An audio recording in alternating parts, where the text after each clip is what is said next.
Hola, ¿qué tal? Buenas tardes. Hoy es 6 de junio del 2020. Mi nombre es María Clara Areta y soy la profesora titular de la asignatura Salud Mental de la Escuela Superior de Medicina de la Universidad Nacional de Mar del Plata. El objetivo de de este breve video es charlar sobre el diagnóstico en psiquiatría, en el campo de la salud mental y desde el psicoanálisis. Motivó este video que estoy filmando cierta interpretación que se le da a veces a la ley de salud mental, la ley 26.657, que fue sancionada en el 2010, en el año 2010, en el mandato de la doctora Cristina Fernández de Kirchner. En el artículo número 3 de la ley 26.657 aparecen ciertos requisitos que deben estar presentes para un correcto diagnóstico en salud mental. Creo que ahí hay una lectura a veces que se hace errónea de esos requisitos y que llega a pensar que la ley de salud mental lo que hace es de alguna manera alentar a que no se haga diagnóstico o que casi prohíbe el diagnóstico en salud mental. La ley creo que es muy clara en el artículo 3, pero a veces en la transmisión aparecen cuestiones, y me parecía que era muy importante para alumnos de la materia salud mental poder charlar sobre esto. En principio vamos a tomar, según como he titulado a esta reunión, la cuestión de lo que corresponde al diagnóstico psiquiátrico. Con Paul Bergerie hemos visto que el proceso que nos permite llegar a un diagnóstico psiquiátrico consiste en estos tres tiempos que Paul Bergerie marca, que son descripción exhaustiva, análisis objetivo y clasificación racional. Esos son los tres tiempos que entiende que desde la psiquiatría clásica que deben quedar establecidos para establecer un diagnóstico correcto y un correcto tratamiento de la afección de la salud mental. Ahora bien, esto es en psiquiatría, pero como me ha enseñado un profesor, y yo se los he enseñado a ustedes, ¿no? Un profesor de psicoanálisis, obviamente la psiquiatría, y esto tenemos que pensarlo, ha servido muchas veces en manos de, bueno, de malos profesionales o profesionales que actuaban de una forma éticamente reprochable, ha quedado en manos, digamos, de estas personas que han contribuido a que se perpetuase una determinada injusticia social. Entonces era como muy común que la psiquiatría y lo psi, ¿no? Sirviera como para el establecimiento de clases sociales y entonces se entendiera que los pobres, por determinadas prácticas sociales, eran perversos, o que porque bebían eran adictos, y entonces si tenían determinadas cuestiones prácticas sociales diferentes pudieran ser vistos como psicóticos. Entonces, este entendimiento de que los pobres eran desde alguna cuestión, desde la psiquiatría mal entendida la psiquiatría como los pobres son psicóticos, perversos, adictos, ¿se entiende? Como malos, feos y pobres. La psiquiatría sirvió para establecer estas diferencias de clase. En cambio, la clase media argentina quedaba como una clase media normal, conflictuada por algunos procesos neuróticos, pero que actuaba socialmente de forma adecuada a las leyes y a la ley y el orden, se podría decir. Entonces quedaba como que los pobres eran psicóticos, perversos y adictos, y las pertenecientes a la gente de clase media quedaba como un neurótico conflictuado, que vivía en determinado lugar, se manejaba de determinada manera, tenía cierto tipo de educación, gente común y confiable. Y de último, creo que quedaba justamente el diagnóstico de neuróticos ideales de lo normal ideal para la clase alta, ¿no? En donde eran tomados como personas a imitar, ¿no? Cómo se habla, cómo se piensa, qué ropa se elige, y se toman ciertos ideales sociales, se erigen ciertos ideales sociales, se erigieron ciertos ideales sociales, también ayudados lamentablemente por el mal uso del saber psiquiátrico, ¿no? Que se convirtió en una práctica así, una práctica segregativa social. Para evitar ese uso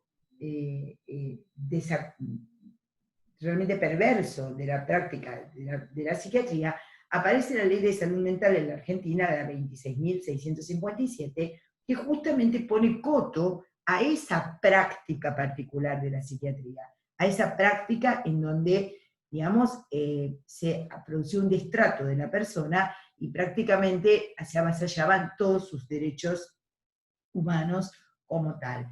El artículo 3, que creo que de alguna manera alguna gente, aún bien intencionada, hizo una lectura que con la que yo no coincido, dice el artículo número 3, que me parece que es importante plantearlo, ¿no?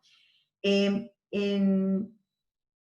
el marco de la presente ley se reconoce la salud mental como un proceso determinado por componentes históricos, socioeconómicos, culturales, biológicos y psicológicos, cuya preservación y mejoramiento implica una dinámica de construcción social, como vimos en primer año de la carrera, vinculada a la concreción de los derechos humanos y sociales de toda persona. Entonces, la salud mental como un proceso determinado que ayuda, digamos, que preserva y mejora, ayuda, construye una realidad de derechos humanos y sociales para toda persona. Entonces se debe a partir de la presunción. Entonces este artículo 3 también lo que plantea es que se debe partir de la presunción de la capacidad de todas las personas, de la misma manera que se debe partir de la presunción de que toda persona es justamente inocente hasta que se demuestre lo contrario. Y de esta manera también toda persona es capaz hasta que se demuestre lo contrario. Ahora vamos a ir a ver específicamente esto que plantea la ley y por qué la ley aclara estas cuestiones para que el diagnóstico pueda hacerse sin que sea un diagnóstico segregativo y un diagnóstico, digamos, pensado desde la diferencia y desde el castigo. Dice la ley en su artículo 3, continúa, en ningún caso debe hacerse diagnóstico en el campo de la salud mental sobre la base exclusiva de, y explica, creo que esto fue motivo de interpretaciones, me parece, no del todo logradas. No se debe hacer diagnóstico en salud mental sobre la base del estatus político, socioeconómico, perteneciente a grupo social, racial o religioso. Es lo que he explicado recién. No se puede hacer un diagnóstico de psicosis, de perversión, de alcoholismo, de adicción, porque el paciente es pobre, entonces se clasificaría de esa manera, se clasificaría según la procedencia social del paciente, del sufriente, del padeciente, y se lo englobaría rápidamente en una entidad nosográfica que requeriría su internación o su destrato. Entonces, no es así, no es que la ley alerta sobre el cuidado que hay que tener de no cometer, de no superponer, digamos, cuestiones de clase al diagnóstico que se está haciendo en psiquiatría. Dice la ley también en el punto B del artículo 3, que tampoco se debe hacer diagnóstico basado en demandas familiares, laborales, falta de conformidad o adecuación, porque muchas veces lo que hemos visto a lo largo de nuestra práctica profesional es que muchos psiquiatras, no todos obviamente, pero sí muchas veces se realizaban diagnósticos para excluir a personas de, digamos, nombrarlas insanas y poder excluirlas de, por ejemplo, sucesiones, o poder poner sobre ellos curatelas que iban justamente a destratarlas durante toda la vida. Digamos, no se aceptaba ninguna peculiaridad de la persona y rápidamente se la marcaba como una alienada o una insana, se hacía un juicio de insanía para justamente usufructuar de sus bienes y de sus condiciones, ¿no? De sus bienes personales o justamente patrimoniales, se los sacaba de la administración de sus bienes patrimoniales basados y ayudados en diagnósticos psiquiátricos realizados para ese fin. Entonces, eso es lo que la ley justamente señala que no debe hacerse, ¿no? Luego dice que tampoco debe hacerse diagnóstico en salud mental por la elección o identidad sexual. Esto es, digamos, congruente a la ley de identidad sexual, que también se sancionó durante el mismo tiempo, y que justamente, según la autopercepción de la persona puede elegir qué identidad sexual deben llevar sus documentos y cómo puede vivir su vida. Entonces, tampoco puede hacerse diagnóstico en psiquiatría basado en esto. Y por último, en el punto D, el punto 3, dice que tampoco debe llevarse a cabo un diagnóstico en salud mental basado en la mera existencia de antecedentes o tratamientos de hospitalización, porque muchas veces se utilizaba un antecedente de un hecho aislado como para basarse en el estado de alienación de la persona. Entonces, la práctica del derecho penal muchas veces requirió de la psiquiatría para procesos que lo único que hacían era enmarcar injusticias. Esto también, la ley, es muy importante este artículo, porque también lo que permite es captar que en mucho tiempo, en muchas oportunidades durante mucho tiempo, se diagnosticaba al paciente de esquizofrénico, de paranoico, de parafrénico, se lo internaba en un lugar, se lo medicaba una vez y en 20 años no se lo veía más, era casi una reclusión perpetua. Entonces, justamente la psiquiatría operaba como justamente lo que he dicho, ¿no? Es culpabilizar a los ricos por si alguna acción penal habían realizado y segregar, controlar, castigar a los pobres justamente para segregarlos en hospicios. Esto es justamente entonces la tensión que existe entre la psiquiatría y la ley de salud mental, que viene a corregir lo que muchas veces se realizaba como una práctica incorrecta dentro de la psiquiatría misma. Pero de ninguna manera el artículo 3 ni la ley de salud mental lo que hace es impedir realizar un diagnóstico.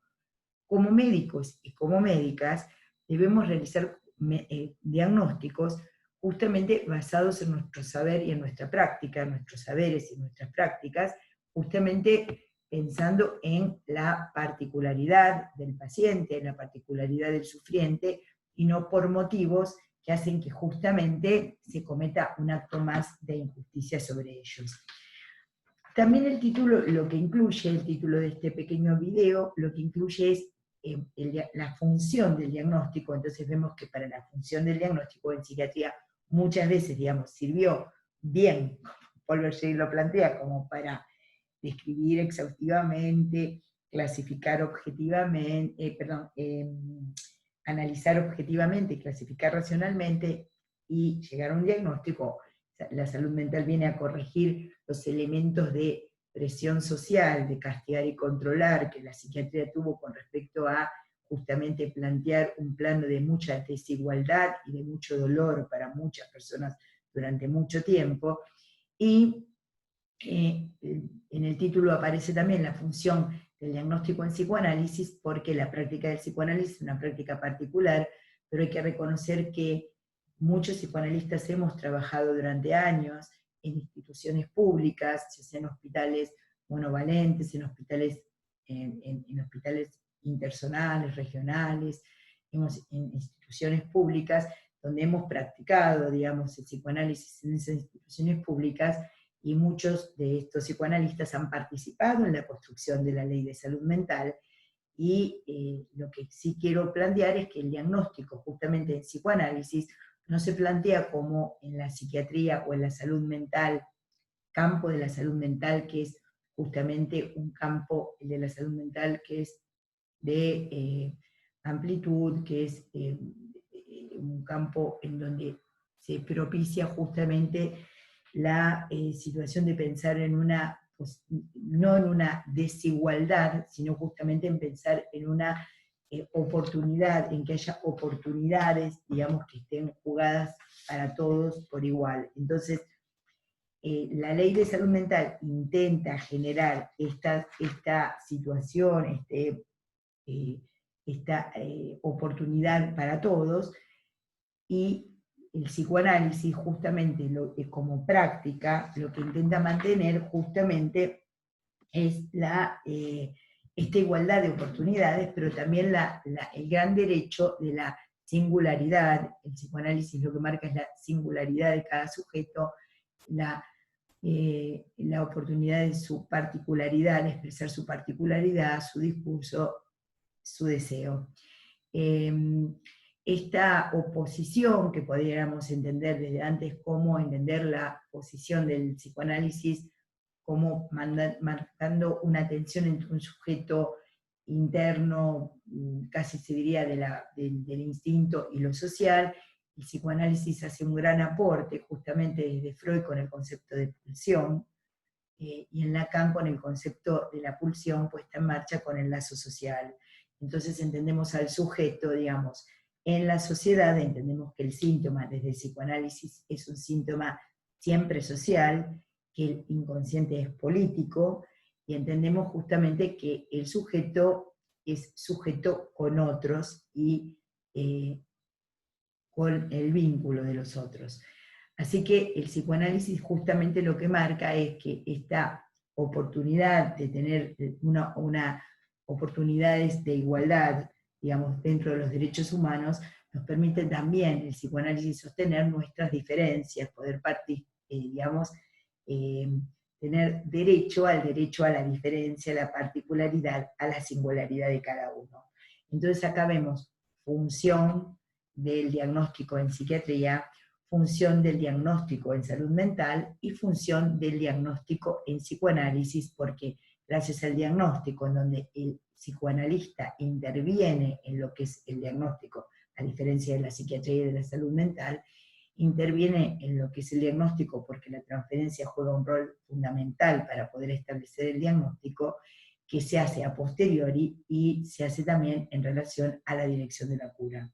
Entonces, podemos justamente hacer una tripartición entre lo que sería en la función del diagnóstico en la psiquiatría, en la salud mental, y a partir de la ley de salud mental que se declaró en la Argentina, en la ley 26.657, y también podemos plantear la función del diagnóstico en psicoanálisis. Entonces, no es que el diagnóstico sea malo en sí mismo o una práctica perversa en sí misma, sino que tenemos que entender que la ley de salud mental vino a regular las condiciones sobre las que se hacía el diagnóstico. Bueno, les mando un cordial saludo, espero que les vaya muy bien y que estos breves minutos sobre esta conversación plantee dudas para el práctico y podamos seguir pensando nuestro tema. Chao, gracias, que les vaya muy bien, hasta luego.